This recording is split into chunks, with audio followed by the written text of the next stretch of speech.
नमस्कार दोस्तों और स्टडी विज्ञान प्रकाश में आप सभी का हार्दिक स्वागत है। खंड शिक्षा अधिकारी यानी कि ब्लॉक एजुकेशन ऑफिसर के लिए यह मॉडल पेपर नंबर 3 होगा। देखिए, अगर आप खंड शिक्षा अधिकारी बनना चाहते हैं तो ये जो सीरीज चल रही है इसमें बिल्कुल वही प्रश्न आपको दिए जा रहे हैं जिस प्रकार के प्रश्न एग्जाम में आपसे पूछे जाते हैं। आजकल यूपीएससी को फॉलो कर रहा है, तो प्रश्नों का जो लेवल होता है थोड़ा सा अलग हटके होता है, जो कि आप अगर ये वीडियो पूरा देखेंगे तो आपको खुद ही अंदाज़ा लग जाएगा कि किस प्रकार के प्रश्नों को आपको एग्ज़ाम में फेस करना पड़ेगा।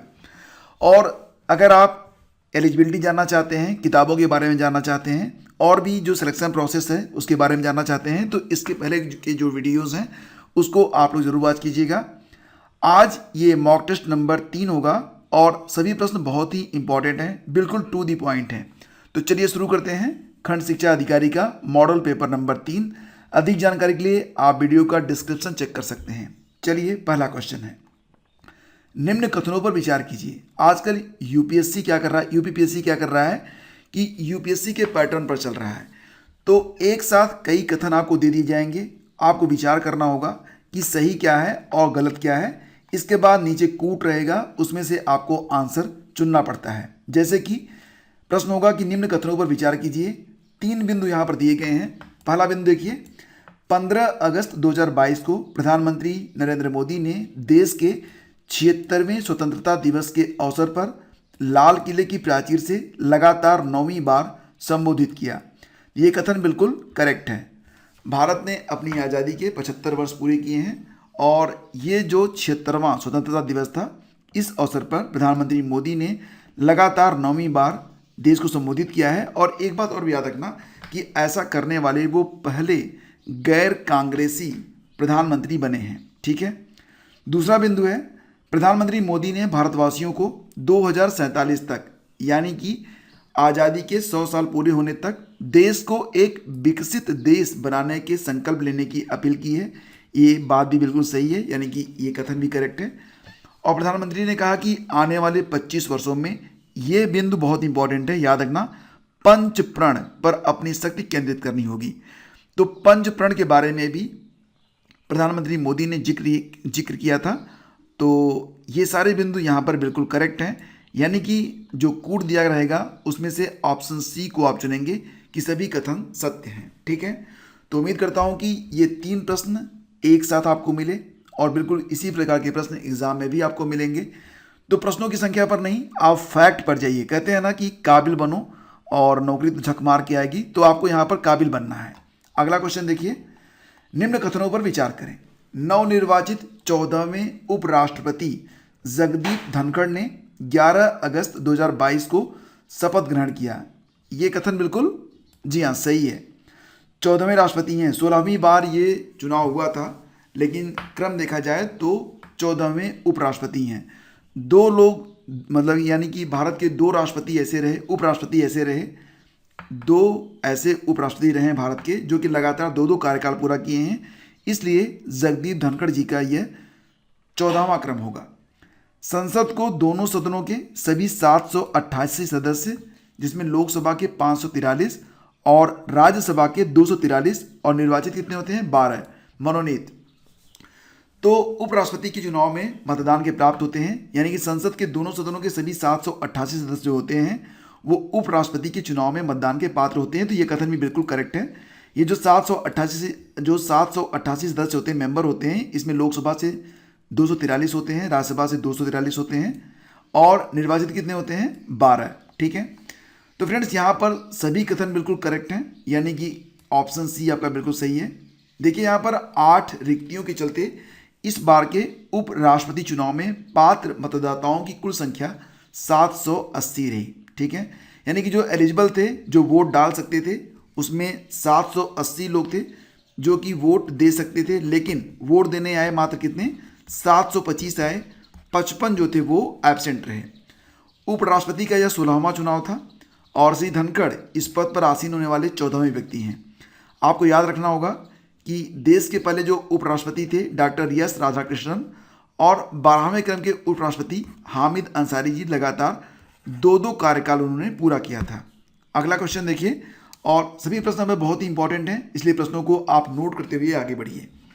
अगला क्वेश्चन है कि भारतीय संविधान के किस अनुच्छेद में उपराष्ट्रपति के पद का उल्लेख मिलता है। तो प्रश्न बहुत ही दिलचस्प है और बहुत ही इंपॉर्टेंट है। भारतीय संविधान के किस अनुच्छेद में उपराष्ट्रपति के पद का उल्लेख है, तो ये मिलेगा आपको अनुच्छेद 63 में, यानी कि इस क्वेश्चन का ऑप्शन सी बिल्कुल करेक्ट है। आपको बता दें कि भारत के उपराष्ट्रपति के पद का उल्लेख भारत के संविधान के भाग 5 में अध्याय 1 कार्यपालिका के अंतर्गत किया गया है।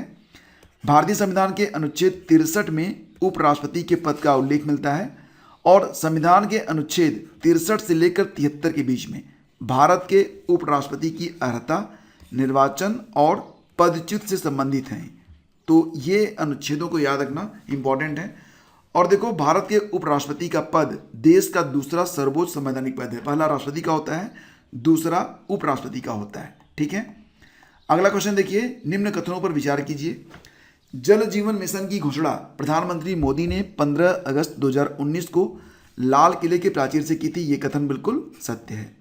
गोवा देश का पहला हर घर जल वाला प्रमाणित राज्य बना है और दादरा नागर हवेली और दमन और दीव ऐसा पहला केंद्र शासित प्रदेश बना है। तो ये कथन भी बिल्कुल सही है, यानी कि यहाँ पर 1 और 2 दोनों सत्य हैं। तो हमारा उत्तर बनेगा ऑप्शन सी। और देखो, आपको बता दें कि ये जो कथन है कि गोवा देश का पहला हर घर जल वाला प्रमाणित राज्य बना और दादरा नगर हवेली दमन और दीव ऐसा पहला यूटी बना है, तो इसकी जो पुष्टि हुई है वो केंद्र सरकार के जल शक्ति मंत्रालय की 18 अगस्त 2022 की विज्ञप्ति में की गई है। इससे पहले ये बिंदु बहुत ही ध्यान से देख लेना, इंपॉर्टेंट है कि इसके पूर्व मध्य प्रदेश का बुरहानपुर जिला देश का पहला हर घर जल वाला प्रमाणित जिला बना था। तो अगर एग्जाम में आएगा कि देश का पहला हर घर जल वाला प्रमाणित जिला कौन सा बना था, तो मध्य प्रदेश का बुरहानपुर। तो ये आपको याद रखना है। भारतीय नौसेना के केवल महिलाओं के एयर क्रू द्वारा अरब सागर में समुद्री टोही और निगरानी मिशन पूरा किया गया। तो इसकी मिशन कमांडर कौन थी? भारतीय नौसेना के केवल महिलाओं के एयर क्रू के द्वारा अरब सागर में समुद्री टोही और निगरानी मिशन जो पूरा किया गया, उसकी मिशन कमांडर थी लेफ्टिनेंट कमांडर आंचल शर्मा, यानी कि इस क्वेश्चन का ऑप्शन ए करेक्ट है।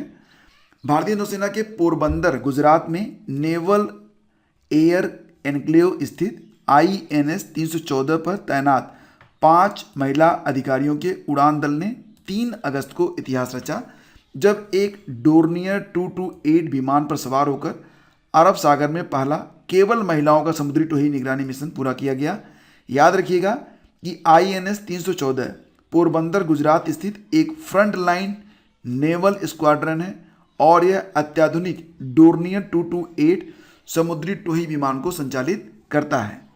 अगला क्वेश्चन देखिए, नीति आयोग की संचालन परिषद की 7वीं बैठक कहां पर संपन्न हुई?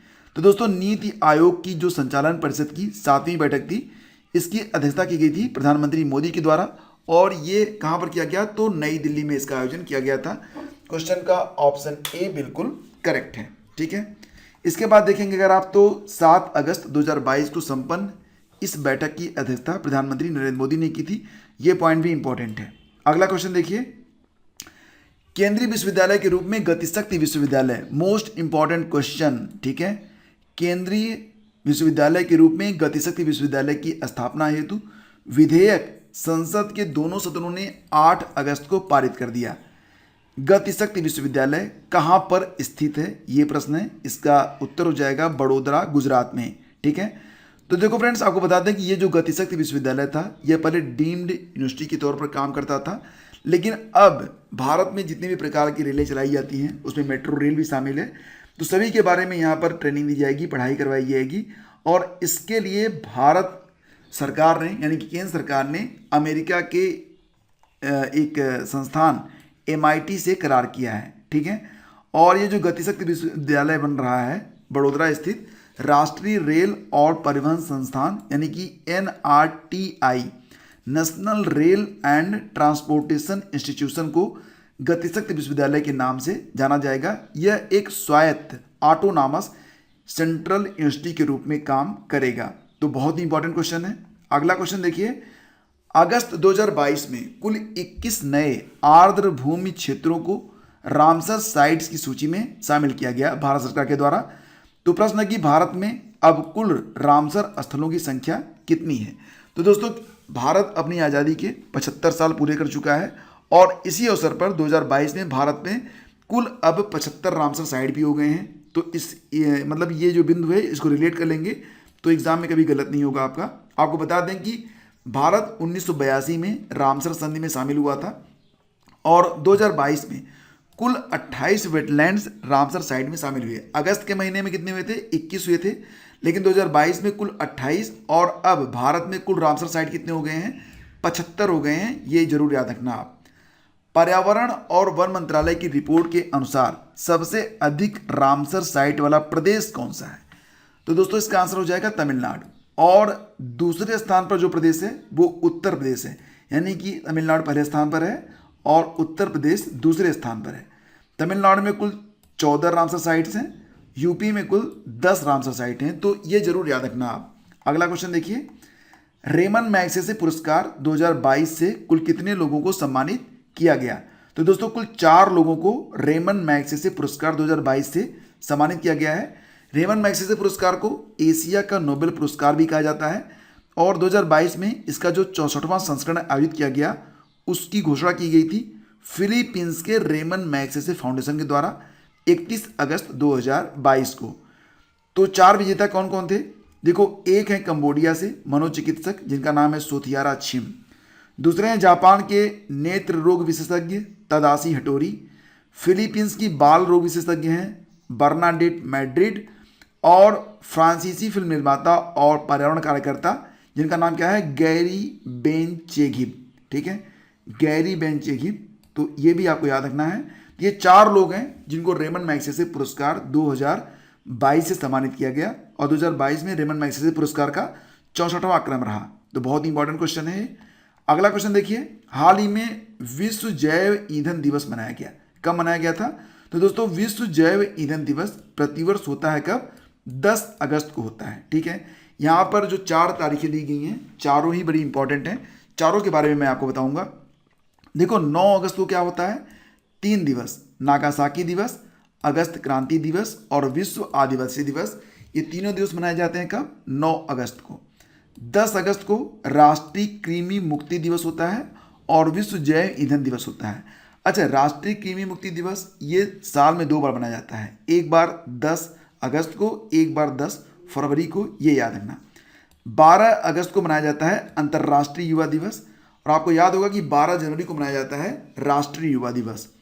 14 अगस्त विभाजन विभीषिका स्मृति दिवस और इसी दिन पाकिस्तान अपनी आज़ादी का दिवस भी मनाता है। तो अगला क्वेश्चन है कि असुमेलित की पहचान कीजिए। इसमें कौन सा सुमेलित नहीं है? अनीता भोगले की किताब है इक्वल वेट डिफरेंट करेक्ट है। चेतन भगत की किताब है वन अरेंज्ड मर्डर, ये भी सही है।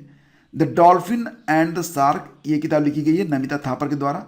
यानी कि सभी यहाँ पर सुमेलित हैं, तो याद रखना होगा। वैसे दोस्तों मुझे चेतन भगत की किताबें कम अच्छी लगती हैं, बाकी आप लोग जानो। तो फ्रेंड्स, ये सेशन यहीं पे समाप्त करते हैं और उम्मीद करता हूँ कि ये सेशन आपके लिए कुछ नई जानकारियों के साथ आया है। अगर आपको इस सेशन से लाभ हुआ है तो वीडियो को लाइक करने में बिल्कुल कंजूसी मत कीजिएगा और इसे अपने दोस्तों के बीच शेयर भी कर दीजिए। देखिए, एक जिम्मेदारी तो आपकी बनती है कि इस वीडियो को लाइक करना और शेयर कर देना, और कुछ व्यूज़ अगर आप दिला सकें तो आपका आभारी रहूँगा। Thank you so much. Have a great day. जय हिंद।